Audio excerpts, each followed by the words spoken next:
सुप्रभात बच्चों, मैं ममता रायवार हिंदी साहित्य के अंतर्गत आपके पाठ्यक्रम हेतु CBSE द्वारा निर्धारित पुस्तक बसंत भाग 2 पाठ 7 पापा खो गए लेखक विजय तेंदुलकर जी द्वारा लिखित पाठ का स्वर वाचन के द्वारा आपका परिचय करवाऊंगी, जिसके अंतर्गत संक्षिप्त में लेखक का परिचय, सार, कठिन शब्द, शब्द अर्थ, कुछ गद्यांश व अभ्यास से संबंधित प्रश्न उत्तर से आपको अवगत करवाऊंगी। प्रिय बच्चों, सर्वप्रथम आपको पाठ पापा खो गए के लेखक विजय तेंदुलकर के जीवन से संक्षिप्त तौर पर परिचय करवाएंगे, जो कि इस प्रकार। लेखक विजय तेंदुलकर का जन्म 6 जनवरी 1928 को हुआ था। वे प्रसिद्ध मराठी नाटककार, लेखक, निबंधकार, फिल्म व टीवी पाठ कथा लेखक, राजनीतिक पत्रकार और सामाजिक टीकाकार थे। विजय तेंदुलकर महाराष्ट्र के कोल्हापुर में एक ब्राह्मण परिवार में पैदा हुए। भारतीय नाट्य व साहित्य जगत में उनका उच्च स्थान रहा। विजय जी ने मात्र 6 साल की उम्र में अपनी पहली कहानी लिखी। उन्होंने 11 साल की उम्र में पहला नाटक लिखा, उसमें काम किया और उसे निर्देशित भी किया। वे सिनेमा और टेलीविजन की दुनिया में पाठकथा लेखक के रूप में भी पहचाने जाते हैं। 19 मई 2008 में पुणे में उन्होंने अंतिम सांस ली। इस नाटक में लेखक ने पाठ का सार इस प्रकार बताया है। लेखक ने आजकल बच्चों के हो रहे अपहरण की समस्या और निर्जीव वस्तुओं की पीड़ा का सजीव चित्रण किया है। पाठ के अनुसार रात का समय है, समुद्र के किनारे सड़क पर बिजली का एक खंभा, एक खंभा, नाचने वाली लड़की आदि के साथ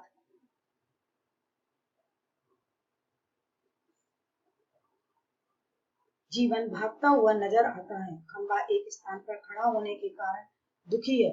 पेड़ कहता है कि जब उसका जन्म हुआ यहाँ आसपास कुछ भी नहीं था, चारों तरफ सुनसान था, तब वह बहुत अकेला महसूस करता था। सड़क बनने पर जब खंभे को वहां लगाया गया तो उसको ऐसा लगा कि शायद उसको एक साथी मिल गया, लेकिन खंभा अपनी अकड़ में रहता था और वो किसी से बात ही नहीं करता था।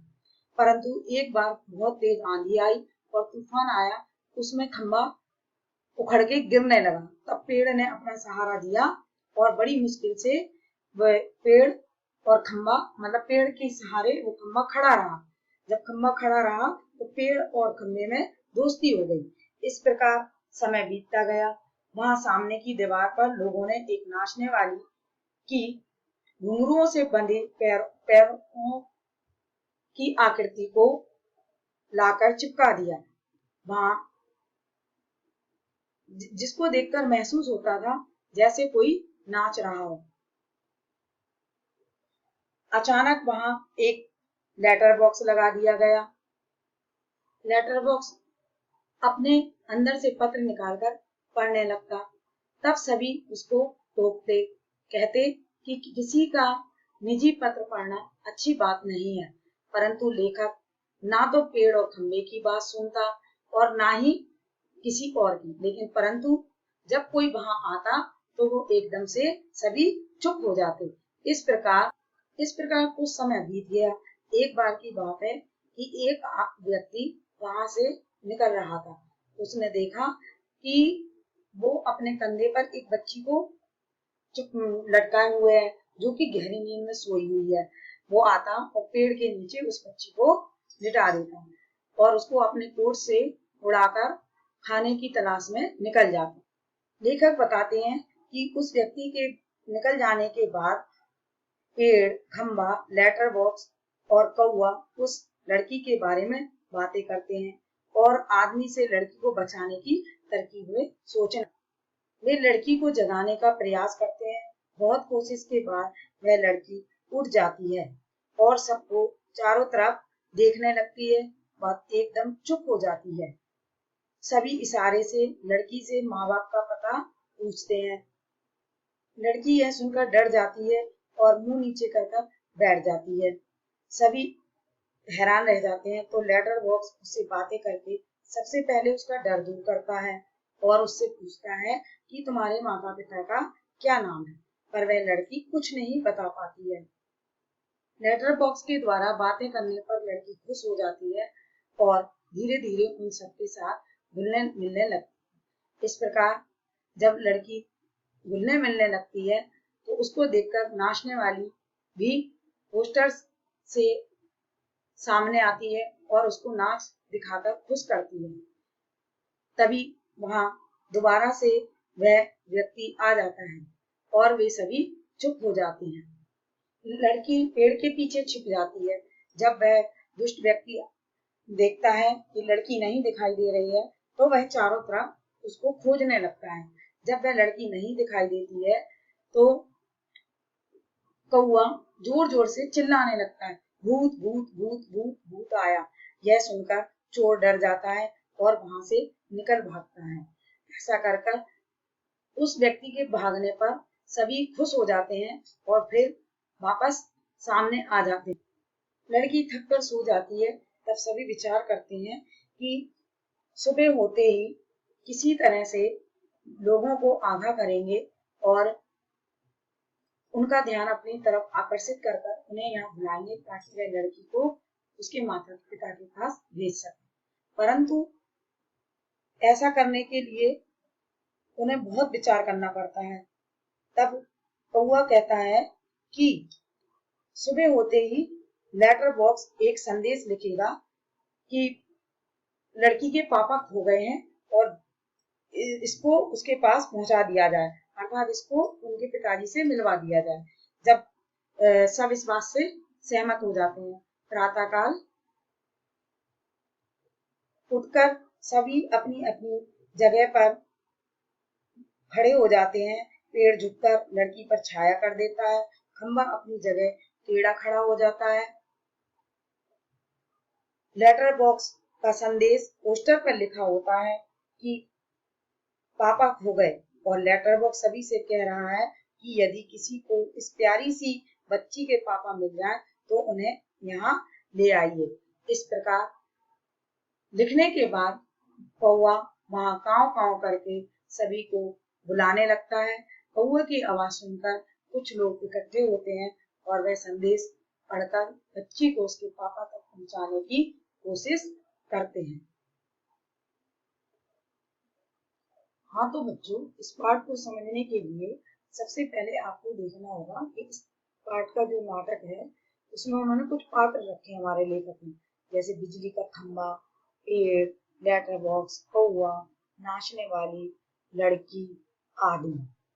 और इसमें समय दिखाया है सड़क, रात का समय, समुद्र के सामने फुटपाथ, वहीं पर एक बिजली का खंबा, एक पेड़, एक लेटर बॉक्स, दूसरी ओर धीमे प्रकाश में एक सिनेमा का पोस्टर, पोस्टर पर नाचने की भंगिमा में एक औरत की आकृति, भंगिमा अर्थात जो दृश्य होता है, नृत्य, जो वो अपना नृत्य दिखा रही है उसकी एक स्थिति।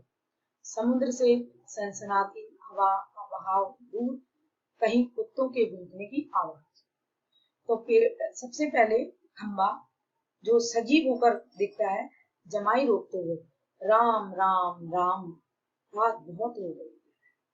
पेड़, आजकल की रातें कैसी हैं, जल्दी बीतने में ही नहीं आती।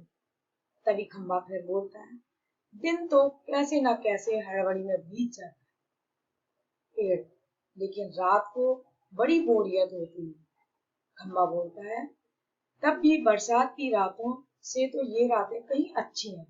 पेड़ राजा, बरसात की रातों में तो रात भर भीगते रहो, बादलों से आने वाले पानी की मार खाते रहो, तेज हवाओं में भी बल को कस कर पकड़े बार बार एक टांग पर खड़े रहो।